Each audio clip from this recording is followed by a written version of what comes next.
Halo semuanya, selamat pagi, siang, sore, ataupun malam. Perkenalkan, nama saya Dimas Wahyu Damarjati, NIM A11 2018 10871. Di sini saya akan mempresentasikan atau menjelaskan tentang tugas akhir dari data mining.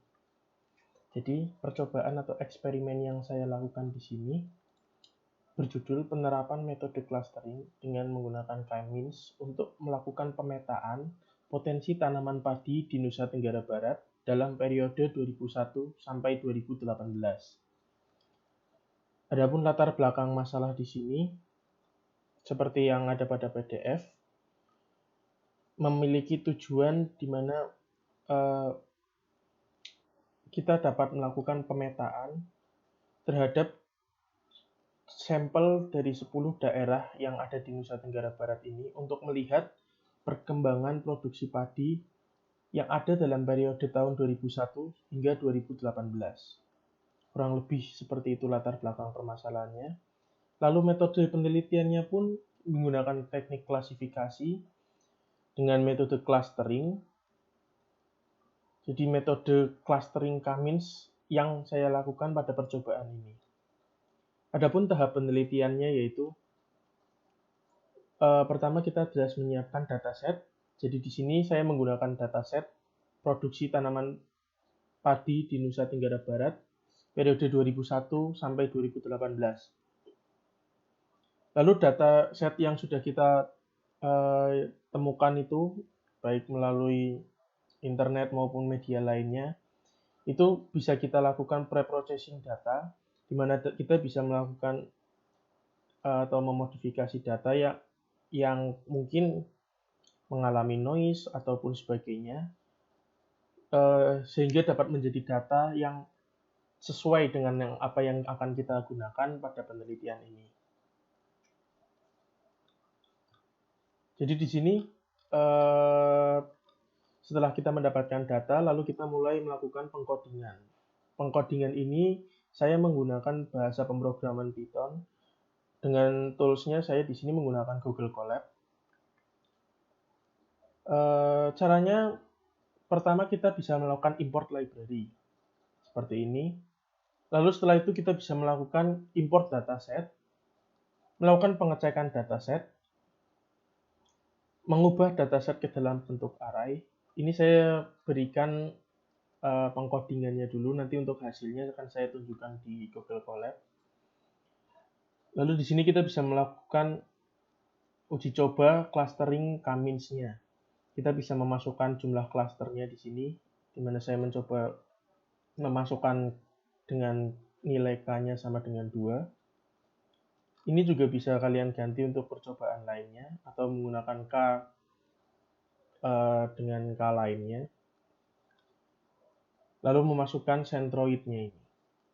Jadi hasil yang kita harapkan di sini adalah dari permasalahan di atas, kita dapat menyelesaikan atau mengelompokkan daerah potensial tanaman padi di Nusa Tenggara Barat dalam periode tahun 2001 hingga 2018 dengan menggunakan aturan clustering. Adapun laporan eksperimennya di sini, tema judulnya seperti tadi. Lalu di sini ada pengkodingan tekniknya tadi menggunakan Python dan Google Colabs. Di sini ada beberapa percobaan yang saya lakukan, mulai dari source code untuk clustering di Lombok Barat, membuat grafiknya pada daerah di Lombok Barat. Lalu di sini kita juga bisa melakukan clusteringnya tadi, di mana yang merah ini adalah hasil clusternya. Lalu di sini kita mencobanya dengan memasukkan centroid-nya tadi. Di sini kita juga melakukan percobaan jika menggunakan K2 dan juga menggunakan K4, kira-kira bedanya seperti apa. Jadi bedanya seperti ini. Ini menggunakan K-nya sama dengan 2 dan K-nya sama dengan 4. Hasil klasterisasinya sedikit berbeda. Lalu hasil centroid-nya juga sedikit berbeda. Selain itu, saya juga mencobanya untuk 10 daerah di Nusa Tenggara Barat sebagai sampelnya tadi grafiknya. Lalu mencoba memasukkan nilai K-nya lagi. Hanya saja di sini K-nya yang saya masukkan hanya untuk perbandingan dari tahun 2001 hingga 2018 dari jumlah rata-ratanya. Untuk datasetnya sendiri seperti ini. Saya mendapatkan dataset ini dari internet, lalu data ini saya lakukan sedikit modifikasi, di mana di sini ada angka 0 di sini. Tadinya data ini adalah kosong, lalu saya memasukkan nilai 0, lalu di sini saya juga memasukkan rata-ratanya per tahun dalam periode tahun 2001 hingga 2018. Setelah kita menyiapkannya, kita mulai melakukan pengkodingan di sini.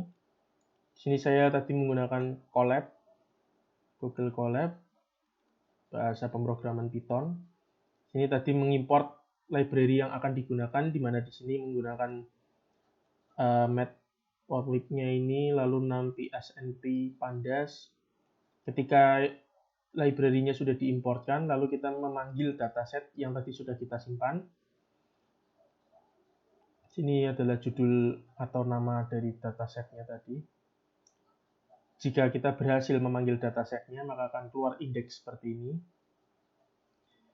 Lalu di sini kita coba untuk menampilkan 5 baris pertama yang ada pada dataset. Jadi di sini ada tahun, ini adalah 10 daerah yang ada di Nusa Tenggara Barat yang kita lakukan sampel. Lalu di sini adalah rata-rata per tahunnya. Setelah itu kita bisa mengkonversi dari datasetnya tadi ke dalam data array. Lalu di sini percobaan yang tadi saya lakukan dengan pertama membuat grafik. Jadi di sini belum dimasukkan nilai cluster. Saya hanya mencoba membuat grafiknya. Grafik di sini saya coba satu persatu di setiap daerah. Seperti ini di Lombok Barat, lalu di sini di Lombok Tengah. Caranya sama saja. Hanya saja yang membedakan adalah pemanggilan array yang di sini. Jika array di sini adalah 0 dan 1, di mana kita lihat di atas 0 adalah tahunnya dan 1 adalah Lombok Barat. Maka kalau kita mau memanggil yang Lombok Tengah tadi, kita bisa 0 dan 2 dan seterusnya. Jadi codingannya kurang lebih sama dan hasilnya pun seperti ini.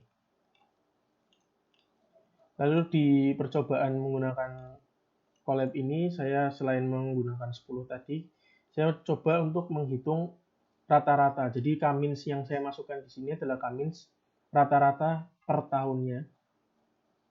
Di mana ini adalah tahun dan rata-rata produksi. Array kan 0 dan ke-11-nya di sini. Akan menampilkan seperti ini. Oh ya, di sini saya menggunakan K-nya itu sama dengan 2. Jadi di sini, maaf tadi kelewatan, di sini kita akan mengaktifkan K-means ini. Dengan nilai cluster yang saya masukkan di sini adalah 2.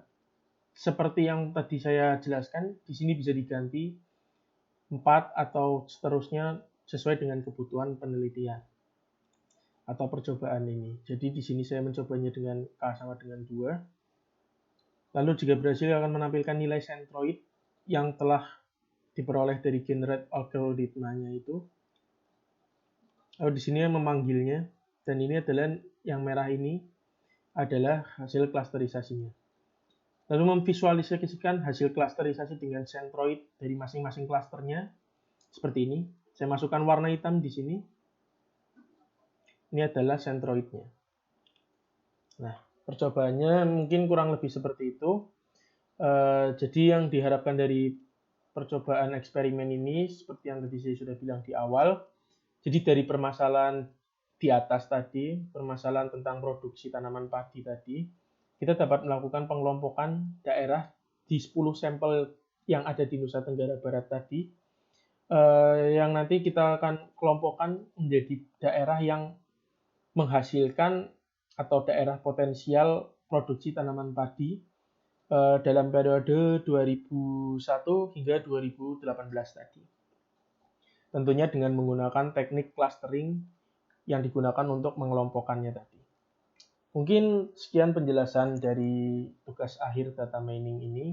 Mohon maaf bila ada kekurangan, kesalahan selama pengerjaannya. Mungkin itu saja yang dapat saya bagikan. Atas perhatiannya saya ucapkan terima kasih.